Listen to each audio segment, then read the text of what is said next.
The Blue Jackets managed to hang with the Bruins for a full 60 minutes, but the Bruins would overtake them in overtime. We're going to talk all about that game, how the Monsters could make the playoffs after all, and yet more injury news coming up on today's Locked On Blue Jackets. You're Locked On Blue Jackets, your daily podcast on the Columbus Blue Jackets, part of the Locked On Podcast Network. Your team every day.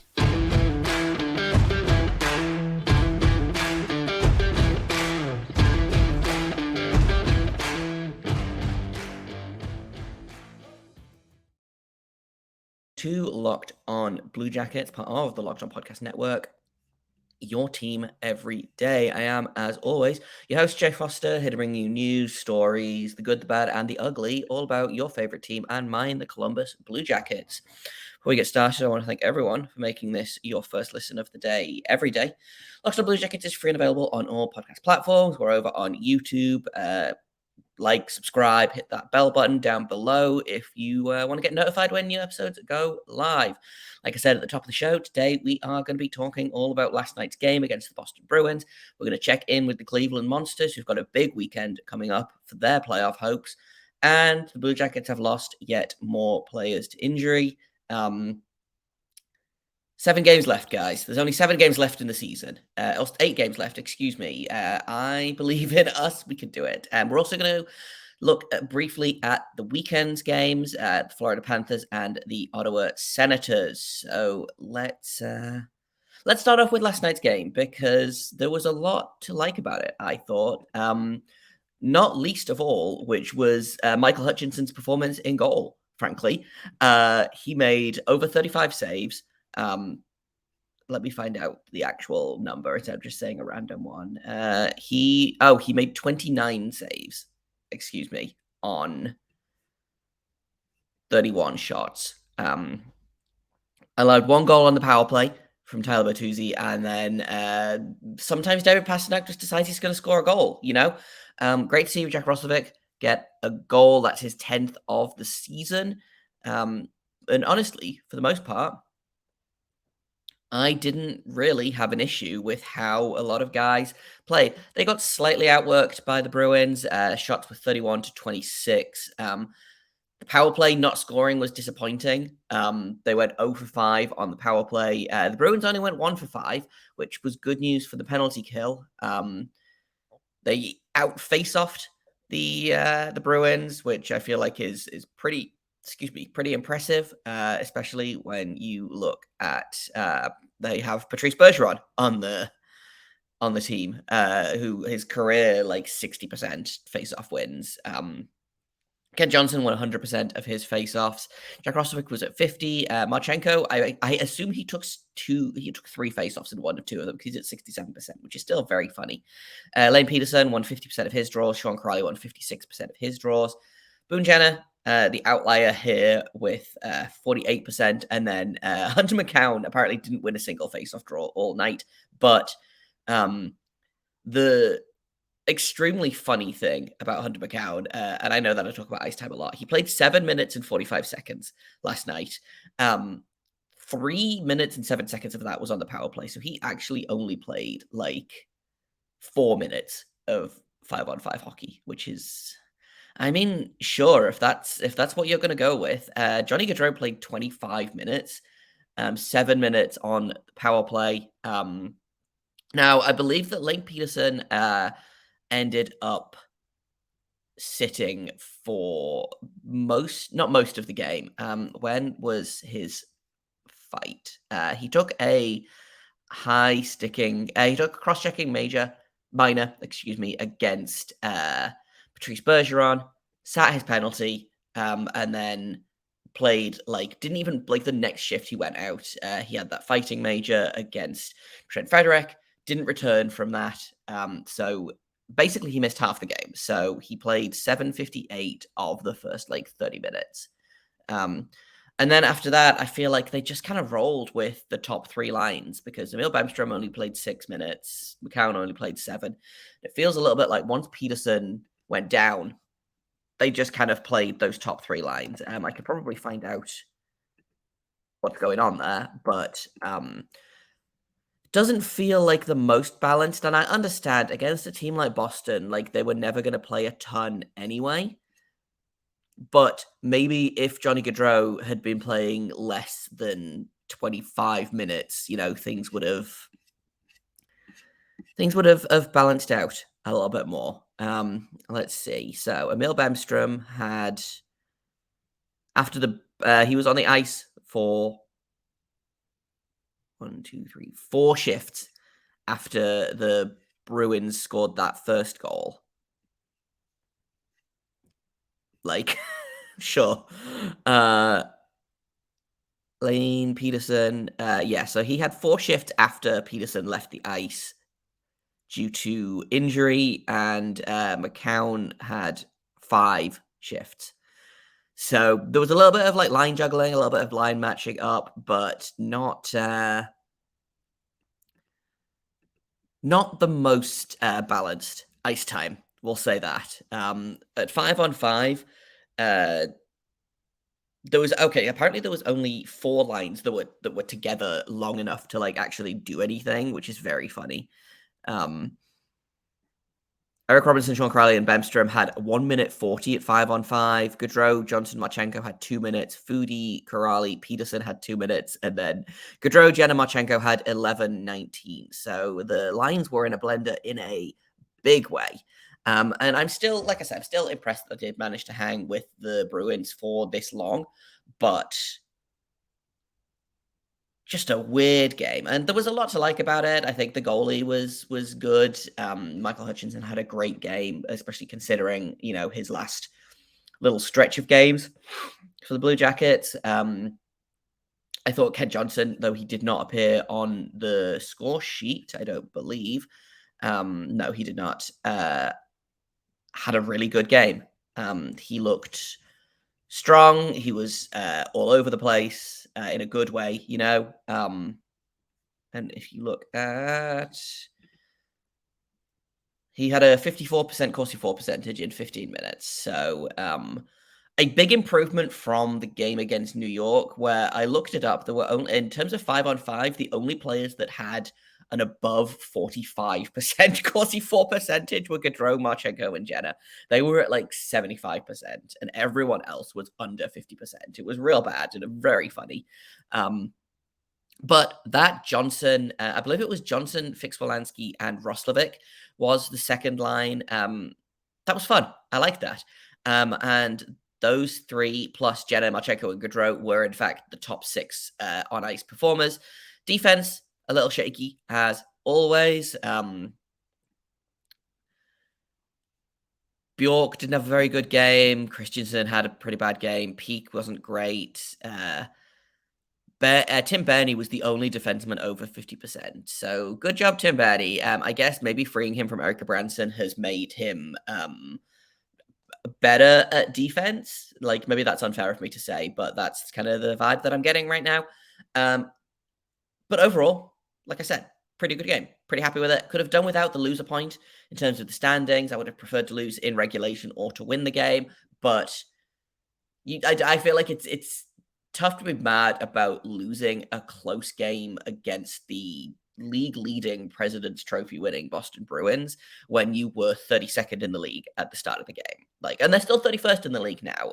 They have jumped over Chicago by 0.05 point percentage. So I assume a loss is on the cards against Florida, maybe a loss against Ottawa.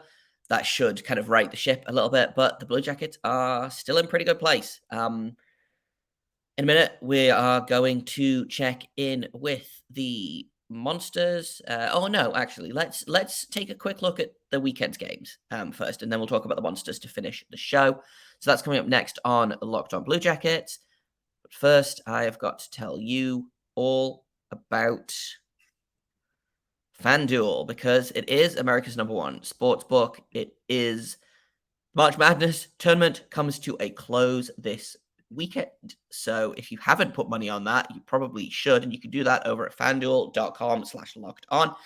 New customers get a no sweat first bet up to $1,000. That is $1,000 back in bonus bets if your first bet doesn't win. Just go to FanDuel.com/lockedon, sign up today. The app is safe, secure, super easy to use. You can put money on, I don't know, the Blue Jackets losing both games this weekend, or you can put money on the Blue Jackets winning both games this weekend. You can bet anything at FanDuel, regardless of how ridiculous it sounds. So don't miss your shot at a no-sweat first bet up to $1,000 when you join FanDuel today. Just go to FanDuel.com/lockedon to sign up. Make every moment more with FanDuel. So let's talk about the Florida Panthers, who are fighting for the playoffs. They are doing their best out there. The game is tomorrow, Saturday. It's the last game of the season against the Panthers. The Blue Jackets won the first meeting in November, lost the second meeting in December. They are on a 2-game win streak. They are 5-4-1 in their last 10 games, and I believe they are currently sitting 1 point out of that second wild card spot. Now, I would love for the Panthers to make the playoffs, especially because they can upset Pittsburgh and knock them out of the playoffs, which I think as Blue Jackets fans we can all enjoy. That being said, the Panthers have been a very up and down team this year. Sergei Bobrovsky is, for in all intents and purposes, their starting goalie. Again, he's got a .901 save percentage. He's 24-20-3. And, I mean, that's it. It's not a great stat, but it is what's happening. Spencer Knight has really kind of struggled this season, which sounds weird to say. He's 9-8-3. He's also got a .901 save percentage. And they have been rolling with Alex Lyon, their third-string guy. For the past couple of games. He's 5-3-1, which is great for him. He's one of their good young goalies, so I would expect to see either Bobrovsky or Lyon in this game. In terms of who's going to be starting for the Blue Jackets, I just assume it's going to be Michael Hutchinson. Like John, if Elvis is back, then maybe Elvis, but Michael Hutchinson and then John Gillies is still backing up at the minute. Elvis is day-to-day, so hopefully resting most of this week. He missed the game against New York and he missed this game against Boston. So hopefully he'll be ready to go by Saturday. But if not, we will be rolling with Hutchinson again. Like I said, he had a really good game against Boston. Can he do it again? I don't know. In terms of players to watch for the Panthers, Matthew Tkachuk hit 100 points last night. He's now sitting at 101. He had a hat trick. So, he's definitely going to be a guy to watch. And then second in points is Alexander Barkov with 68. So if that gives you any indication of how good Matthew Tkachuk has been for this team, he's definitely going to make life very difficult for the Blue Jackets in this game. So he's my player to watch for the Panthers. The player to watch for the Blue Jackets apparently is Jack Roslovic, who has 7 points in his last 5 games, including 3 goals. Johnny Gaudreau has 4 assists. I'm looking for Kirill Marchenko to keep trying to score, to make a new rookie scoring record for the Blue Jackets. He's tied with Pierre-Luc Dubois at the minute, but we'll see. There's still 8 games left. There's plenty of time for him to score, between 1 and 17 goals. I feel like there's lots happening there. So those are going to be my guys to watch. I think the Blue Jackets lose this game, which I'm not mad about because, again, if we can't make the playoffs, then neither should the Penguins, frankly. So if the Panthers can do us a solid and win this game to get back in that playoff position, that would be great. On Sunday, the Blue Jackets are facing the Ottawa Senators, who are pretty out of the playoff push at this point. They are they're 5 points away from Pittsburgh at the minute, with 7 games left to play. So, it's not out of the realm of possibility. If they go on a real hot streak, then they could. But I feel like at this point, they're probably not going to make it. Claude Giroux is leading the scoring. Tim Stutzler is leading the scoring for this team. Brady Tkachuk in second, Claude Giroux in third. That's a pretty good top line that they've got there. So I assume that those guys are going to make it difficult for The Blue Jackets, Stützle has 6 points in his last 5 games. Alex DeBrincat has 4 goals in his last 5 games. I feel like Alex DeBrincat had a really slow start to the season, and then since then has kind of really turned it around. He's got 25 goals on the season, which is probably lower than you would expect for DeBrincat, but after a slow start to the season, he's really kind of turned it around. He's got 61 points in 75 games so far. This feels like a winnable game. The Senators are kind of having the same issue as the Blue Jackets in that they don't really have any healthy defensemen right now. So we'll see how that goes. Goaltending has been, again, on and off. Anton Forsberg is injured right now. He's probably done for the season. So they've been rolling with Cam Talbot and Mads Søgaard, who Søgaard has been quite good, apparently. He's 7, 5, and 2 in 15 games. Talbot is 16, 14, and 1. He's got a 902 save percentage. I expect that they'll be facing Talbot in this game, but would not be surprised if Søgaard gets the call, because like I say, he's been pretty good for them recently. The thing to watch with the Senators is going to be the power play. They are 6th in the league. Penalty kill is 10th. They are 12th in faceoffs, 18th in goals for per game, and 19th in goals against per game. So it looks like they're really good at special teams and kind of terrible, or not terrible, but kind of bad at 5-on-5. So that's going to be the thing to watch is, can the Blue Jackets keep this game at 5-on-5? And if they can, I feel like maybe they can sneak a win in here and hopefully not do too much damage to the tank. So I'm predicting 1 win and 1 loss this weekend. I'm just going to turn the FanDuel overlay off because I forgot that I'd left that on there. That's fine. You're welcome, FanDuel. I'm predicting a 1-1 weekend for the Blue Jackets. I think it's tough to say which way it's going to go, but I think 1-1 feels respectable. It feels like it's not going to do too much damage to the tank. And hopefully it'll be fun and not terrible. But there's just no way to know with this team. That's kind of my ask for the rest of the season is, can we be fun and not terrible? And like, we don't necessarily need to win, but fun and not terrible is kind of the benchmark right now. So that's kind of, like I said, my hopes. In a minute, we're going to take a look at some other hopes, which is the Monsters playoff hopes. They are on a big playoff push, so that's what we're going to talk about in just a minute. But first, I've got to tell you all about Built Bar, because if you don't know by now, you probably should. Built Bar is the best protein bar on the market. It is delicious. It is nutritious. It is covered in 100% real chocolate. It comes in unbelievable flavors like churro, peanut butter brownie, coconut almond. I had a lemon cheesecake one for my breakfast this morning, and it was good as hell. They are only 130 calories, only 4 grams of sugar, 17 grams of protein.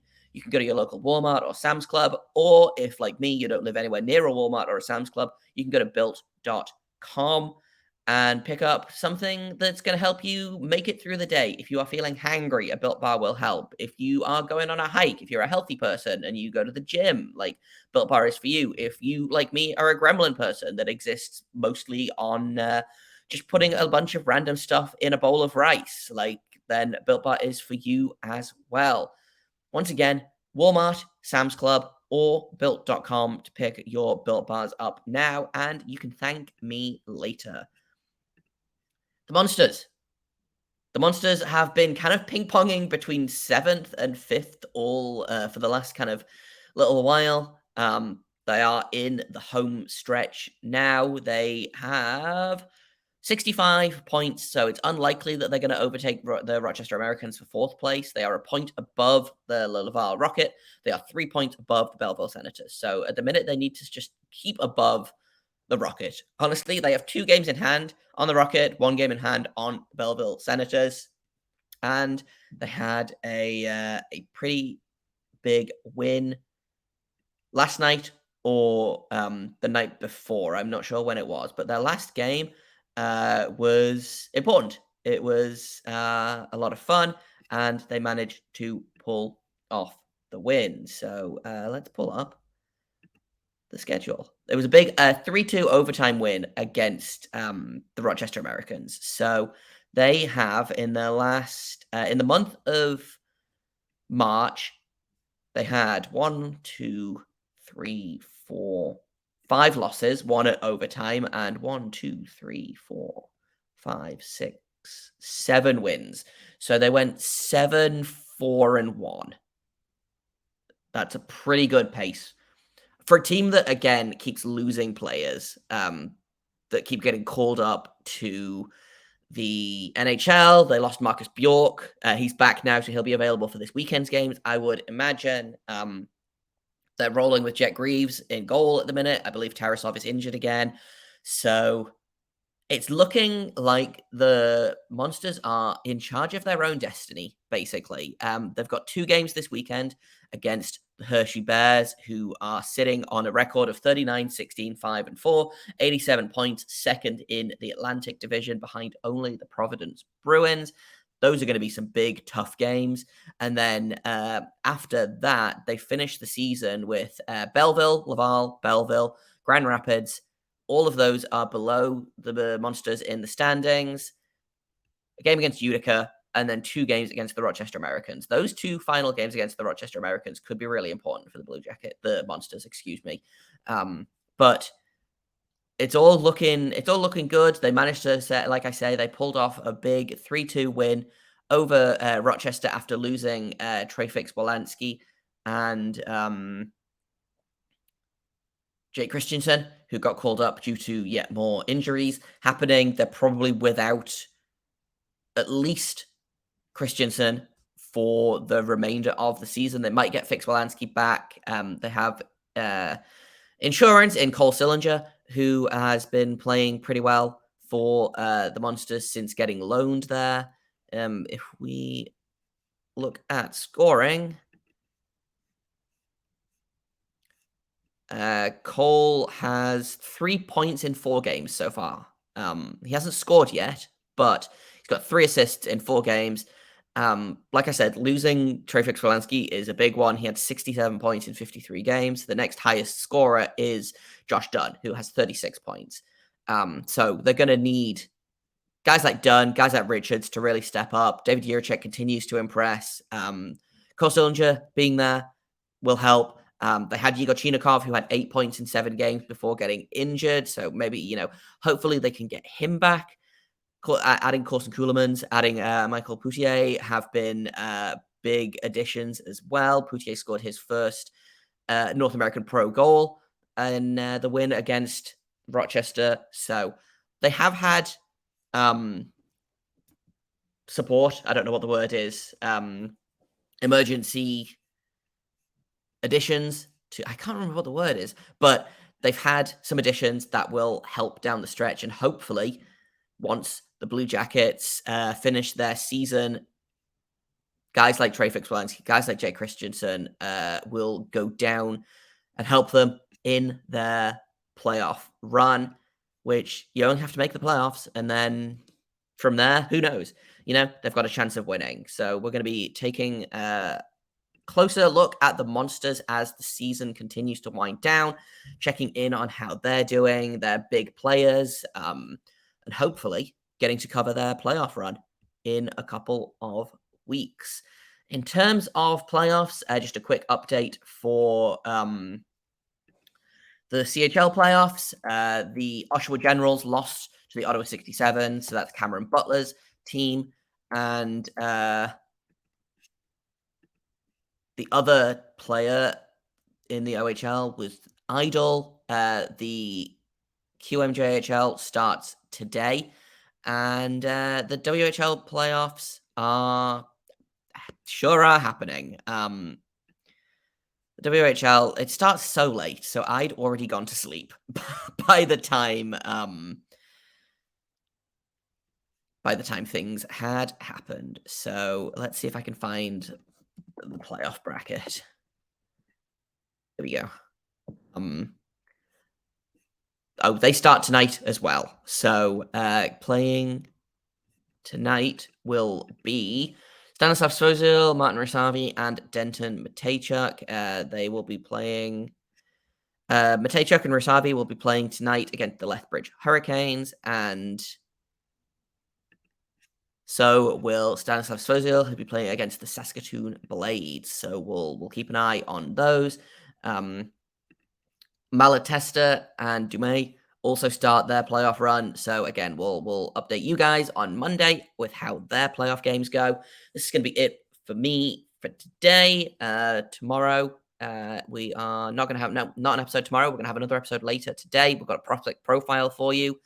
So that's coming out in probably a couple hours. I was a little bit late recording this one, so that's the next episode to look forward to. I've been Jay Foster. You can find me on Twitter at _Jacob Foster, JAKOBFORSTER. You can find the podcast at LO_Blue Jackets. If you have comments, questions, criticisms, you can email me at lockedonbluejackets@gmail.com. Until tomorrow, make sure you stay locked on.